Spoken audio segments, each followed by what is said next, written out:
IMSA heads to VIR for the final GT-only race of the championship. And with there just being 3 races left in the season, it's make or break time for many of these GT teams. Let's preview the Michelin GT Challenge.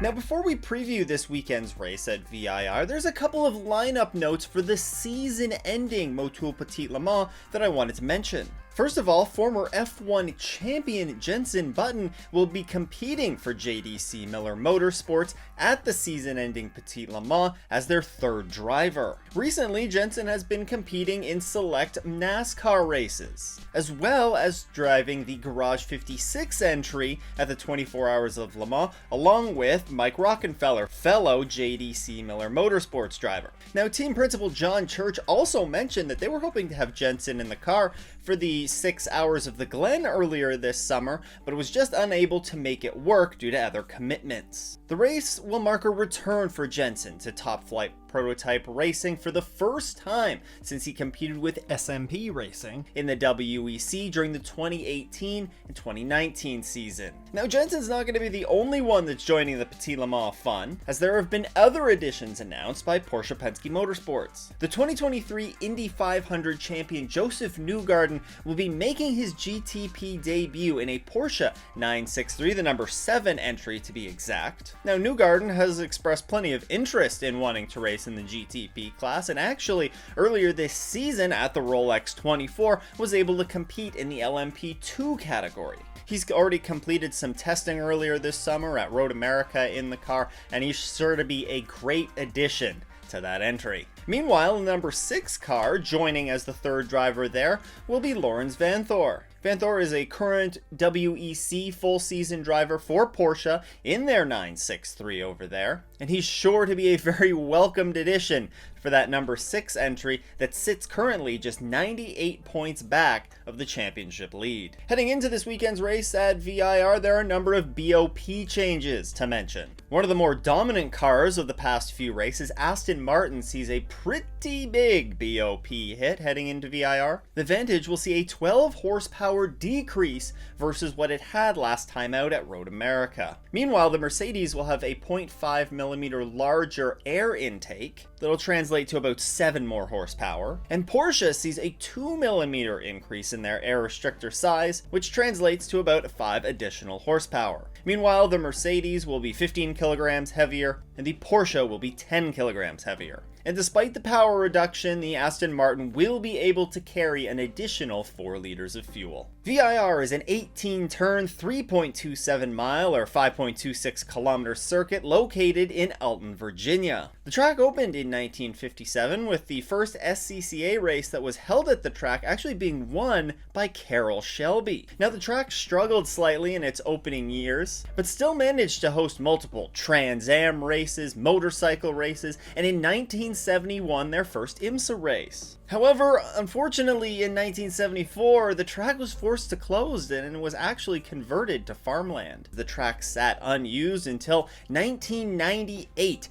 when investors Connie Nyholm and Harvey Siegel decided to leave their careers in New York real estate and resurrect VIR. The result of their massive investment into the facility is really truly amazing, as after it reopened in 2000, it quickly attracted top racing back to the facility with the likes of SCCA, Trans Am, Moto America, and IMSA all returning to the facility. It is also now the home of the Skip Barber Driving School. Now, in addition to the various track updates, the entire grounds were actually transformed in this resurrection as well. It saw the creation of America's very first motorsport resort that features lodging, dining, skeet shooting, pistol rifle ranges, and an amazing karting facility, and really create an experience that's more than just racing. If you want to see more about the history of VIR and its revival, then I'll put a couple of videos linked in the show notes. One of them was done by the Northern New Jersey region of the Porsche Club of America, and then another one is a great episode of Dinner with Racers. This year we're going to see 18 cars take to the track, which is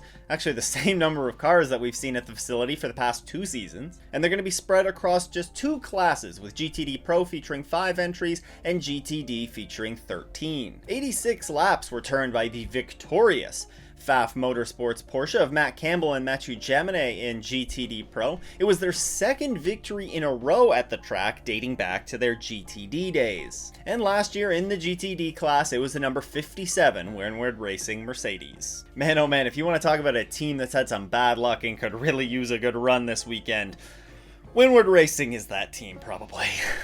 Well, what should you expect this weekend? I mean, it's an all-GT battle, and we have seen some amazing racing this season from both the GTD Pro and GTD classes. There are also some good passing opportunities into Turn 1, Turn 11, and Turn 14 here, and if a driver's feeling a little bit bold, they can take a jab up into the S's. But if that happens, the S's aren't exactly super wide, or you get some side-by-side action, and you might see a car going, well, off in the S's. But despite it being a pretty narrow track overall, there still are some pretty darn good passing opportunities here. Oh, weather. Let's talk about the weather. As always, Racecast Weather put out their forecast. You should go and check them out on Twitter. Friday sees a chance of showers and potentially thunderstorms, a high of 95 Fahrenheit. That's 35 Celsius. It's going to be a toasty day on Friday in Virginia. Saturday sees slightly cooler temperatures, a high of 89, which is 32 Celsius,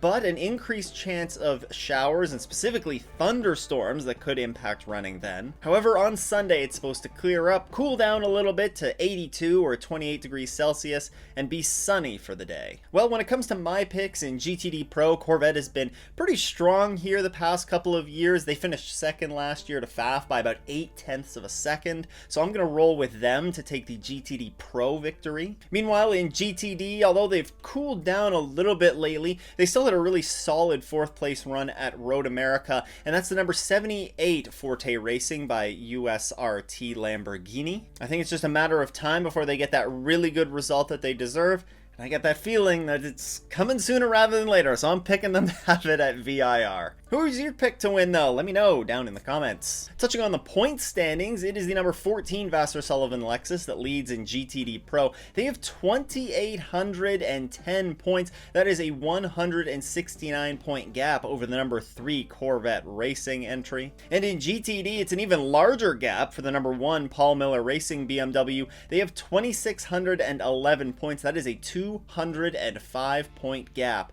on the Heart of Racing Aston Martin, the number 27 entry there. And when it comes to the race weekend schedule, it is a packed weekend of racing. It all gets started on Saturday with race 1 of the VP Racing Fuels Sports Car Challenge. That goes off at 12:20 p.m. Eastern Time. You can catch that on IMSA TV and Peacock. That'll be followed up at 1:25 p.m. Eastern Time by the first race for the Mazda Idemitsu MX-5 Cup. As always, that's available on IMSA TV. Just a quick note with the MX-5 Cup, actually, they were testing at Martinsville, which is a short track, an oval track that NASCAR races on. Could be very interesting when their schedule is released to see if that is on the calendar for next year. Following up the MX-5 Cup Series at 2:30 p.m. is the Lamborghini Super Trofeo Series for race 1 of their weekend. Directly following that on IMSA TV is WeatherTech Championship qualifying at 3:40, and the day is rounded up at about 5 o'clock Eastern Time on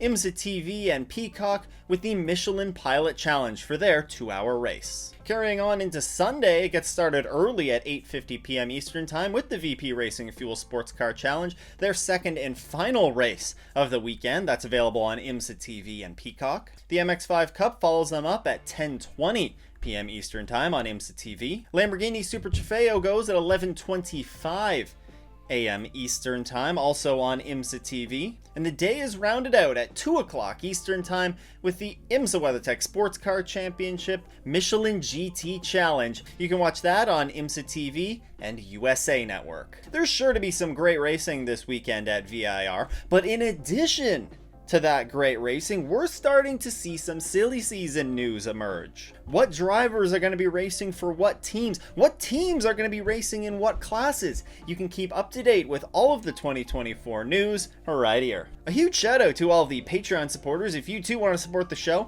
get a behind the scenes look at Off in the S's, then you can head to patreon.com/offintheS's. Once again though, thanks for tuning in. I hope everyone has a great race weekend. It doesn't go off in the S's.